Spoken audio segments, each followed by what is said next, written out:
56 மாதங்களாக வெளித்தன்மை இல்லாமல் ஒரு கார்ப்பரேட் நிறுவனம் போல் அதிகார வர்க்கத்தின் உச்சத்தில் இருக்கும் திமுக குடும்பம் கோடிக்கணக்கில் கொள்ளையடித்து தமிழ்நாட்டை மிகப்பெரிய கடன் சுமையில் தள்ளியுள்ளது. இதை பொறுப்புள்ள எதிர்க்கட்சியாக சுட்டிக்காட்டுகிறோம்.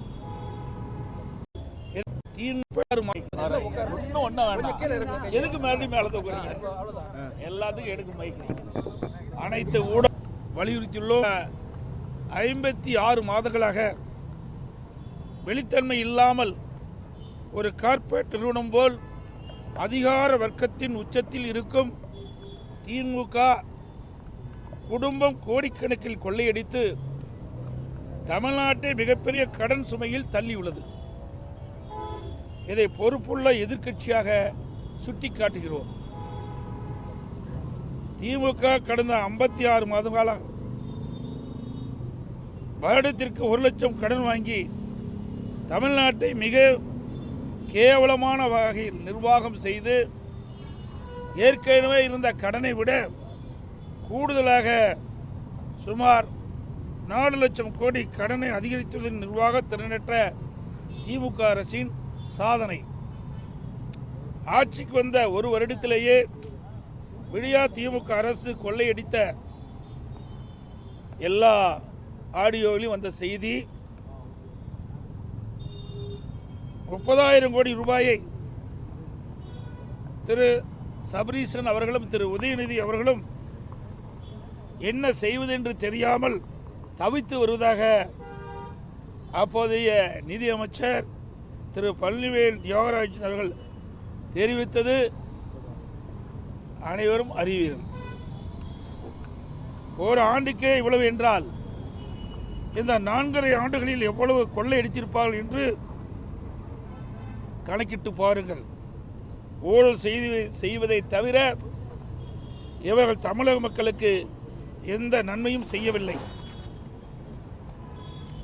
விஞ்ஞான முறையில் ஊழல் செய்யக்கூடிய கட்சி திராவிட முன்னேற்ற கழக கட்சி. அந்த வகையில் அரசின் பல்வேறு துறைகளில் மிக அதிக அளவில் ஊழல் செய்து தமிழக மக்களை அதிர்ச்சிக்குள்ளாகி இருக்கிறது என்பதை இந்த நேரத்தில் மேதக ஆளுநர் அவர்களுக்கு சுட்டிக்காட்டுகின்றோம். அதை துறை வாரியாக எவ்வளவு ஊழல் நடைபெற்றது என்ற விவரத்தையும் நாங்கள் சுட்டிக்காட்டுகின்றோம். அதனுடைய விவரம் நகராட்சி நிர்வாகம் மற்றும் குடிநீர் வழங்கல் துறையில் 64,000 கோடி, ஊரக வளர்ச்சி மற்றும் பஞ்சாயத்து ராஜ் துறையில் 60,000 கோடி, சுரங்கம் மற்றும் கனிம வளத்துறையில் 60,000 கோடி, எரிசக்தி துறையில் 55,000 கோடி, கலால் வரி டாஸ்மாக் 50,000 கோடி, பத்திரப்பதிவுத்துறை 20,000 கோடி, நெடுஞ்சாலை துறையில் 20,000 கோடி, நீர் ஆதாரத்துறையில் 17,000 கோடி, சென்னை மாநகராட்சியில் 10,000 கோடி, தொழில்துறையில் 8,000 கோடி, பள்ளி கல்வித்துறையில் 5,000 கோடி, மக்கள் நல்வாழ்வுத்துறையில் 5,000 கோடி, வேளாண்மை துறையில் 5,000 கோடி, சமூக நலத்துறையில் 4,000 கோடி, உயர்கல்வித்துறையில் 1,500 கோடி. மக்களுக்கு போதிய பாதுகாப்பில்லை. தமிழகத்தில் தொழில் துவங்க வந்த முதலீடுகள் அண்டை மாநிலத்துக்கு சென்று விட்டன. அதோடு இப்போ நாங்கள் கொடுக்கப்பட்டதில் பட்டியலில் சுமார் 4 லட்சம் கோடி இந்த 4.5 ஆண்டுகளில் திராவிட முன்னேற்ற கழக ஆட்சியில் பல்வேறு துறைகள் ஊழல் நடைபெற்றுள்ளது. அந்த ஊழல் நடைபெற்ற என்னென்ன ஆதாரங்கள் வேணுமோ அதையெல்லாம் நாங்கள் கொடுத்திருக்கின்றோம். இந்த புத்தகத்தில் முழுமையான விவரங்கள் நாங்கள் கொடுத்திருக்கிறோம். நான் குறிப்பிட்ட துறைகளில் ஒவ்வொரு துறையிலும் எத்தனை ஆயிரம் கோடி ஊழல் நடைபெற்றது என்ற விவரம் முழுமையாக இந்த புத்தகத்தில் இடம்பெற்றிருக்கிறது, ஆதாரத்தோடு இடம்பெற்றிருக்கின்றது. இதை மாண்புமிகு மேதக ஆளுநர்கிட்ட கொடுத்திருக்கிறோம். ஆளுநர் அவரிடத்திலும் கோரிக்கை வைத்திருக்கின்றோம். இந்த 4.5 ஆண்டு காலத்தில் பல்வேறு துறைகளில் நடைபெற்ற 4 லட்சம் கோடியை இதை ஒரு விசாரணை கமிஷன் அமைத்து விசாரிக்க வேண்டும். இந்த விசாரணை கமிஷனுக்கு உச்சநீதிமன்ற ஓய்வு பெற்ற நீதிபதியை நியமிக்க வேண்டும் என்று கோரிக்கை வைத்திருக்கின்றோம். சார் இதுதான் இதுக்கு ஆதாரம் தான் இருக்குது. இல்லை என்ன அடிப்படைன்னா ஆதாரத்தோட கொடுத்துருக்கோம். அதுக்கு தான் இந்த பட்டியலில் அடங்கின்ற விவரங்களை எல்லாம் விசாரணை கமிஷன் ஒன்று அமைக்கப்பட்டு இந்த விசாரணை கமிஷனுக்கு ஓய்வு பெற்ற உச்ச நீதிமன்ற நீதிபதியை நியமிக்க வேண்டும் என்று நாங்கள் வலியுறுத்தி இருக்கின்றோம். மேதக ஆளுநர்கிட்ட அமைச்சர்கள் மீது ஊழல் பட்டியல் கொடுத்திருக்கீங்க. உங்களுடைய ஆட்சியிலையும் முன்னாள் அப்போது இருந்த அமைச்சர்கள் மீது திமுகவினர் புகார் பட்டியல் கொடுத்திருக்காங்க. விசாரணையையும் இதை டைவர்ட் பண்ணாதீங்க, இதை மட்டும் பேசுங்க. அதெல்லாம் ஏற்கனவே பல முறை கேட்டு இதையெல்லாம் ஏற்கனவே நீங்க கேட்டவரெல்லாம் ஏற்கனவே கேட்டு அதுக்கு பதில் அளித்து விட்டது. இப்போ இதற்கு என்னன்னு அதை கேளுங்க, அதை கேட்க மாட்டேங்கிறீங்க. அதை விட்டுட்டு இதை டைவர்ட் பண்ணி நீங்க வேற விதமா கேட்கறது அவ்வளவு பொருத்தமா இருக்காது. நாங்க ஏற்கனவே நீங்க கேட்ட கேள்விக்கெல்லாம் பதில் அளித்து விட்டோம். எம்ஏ கூட வழக்கு போட்டாங்க. உயர் நீதிமன்றத்தில் நான் வழக்கு நடத்துறேன்னு சொன்னேன். வழக்கு போட்டவங்க ஆர்எஸ் பாரதி திரும்ப பெறன்னு சொன்னாங்க. நிரபராதின்னு நிரூபித்து தாங்க நிற்கிறோம். ஆனால் திராவிட முன்னேற்ற கழகம் ஆட்சி வந்ததிலிருந்து பல்வேறு துறைகளில் நடைபெற்றிருக்குது. இதை இங்கே கூட சொல்றீங்களே, இன்னைக்கு இடி 2 முறை ஒரு துறையில் பல்வேறு ஊழல் நடைபெற்றது என்று சுட்டிக்காட்டி அரசுக்கு அறிக்கை அனுப்பப்பட்டிருக்குது. அந்த அறிக்கையின் அடிப்படையில் ஆதாரத்தோடு கொடுத்துருக்குறாங்க. இன்னும் எஃப்ஐஆர் போடல இந்த அரசாங்கம். அதை என்னன்னு கேளுங்க, அதை கேட்க மாட்டேங்கிறீங்களே. அதே போல கிட்னி முறைகேடு இந்த அரசாங்கமே கண்டுபிடிச்சு அதுக்கு ஒரு குழு போட்டு குழு போய் ஆய்வு செய்து முறைகேடு நடந்தது உண்மை என்று அரசுக்கு அறிக்கை தாக்கல் செய்யப்பட்ட பிறகு இதுவரைக்கும் என்ன நடவடிக்கை எடுத்திருக்குது? அது யாருடைய மருத்துவமனை? திமுக சட்டமன்ற உறுப்பினருடைய மருத்துவமனை. அதனால நடவடிக்கை எடுக்கல. இதையெல்லாம் கேள்வி கேளுங்க, இதற்கு விவாதம் வைங்க. ஒரு தயவு செய்து ஊடக நண்பர்கள் பத்திரிகை வேணும், ஒரு டிவியாவது ஒரு தொலைக்காட்சியாவது இந்த கிட்னி முறைகேடு நடந்தது விவாதம் மேடை வச்சுக்கலாம். எங்க தும்புனா அண்ணா திமுக தும்புனா விவாதம் மேடை வைக்கிறீங்க, இரும்புனா விவாதம் மேடை வைக்கிறீங்க. இவ்வளவு பெரிய நிகழ்வு தமிழகத்தில் நடைபெற்றிருக்குது. ஒரு கொடுமையான நிகழ்வு. வறுமையை பயன்படுத்தி பணத்தாசை காட்டி அந்த ஏழைகள் இருந்து இந்த கிட்னி முறைகேடு இருக்குது, கிட்னி திருடி இருக்காங்களே, இதுக்கு என்ன நடவடிக்கை இந்த அரசு எடுத்தது? இன்றைக்கு மகாராஷ்டிரா அரசாங்கம் இதுக்கு நடவடிக்கை எடுத்திருக்குது. அப்படி தமிழ்நாடு அரசு என்ன நடவடிக்கை எடுத்திருக்கு? இந்த முதலமைச்சர் என்ன நடவடிக்கை எடுத்திருக்கிறாங்க? லேப்டாப்பை நாங்கள் தொடர்ந்து வலியுறுத்திட்டு வரோம்.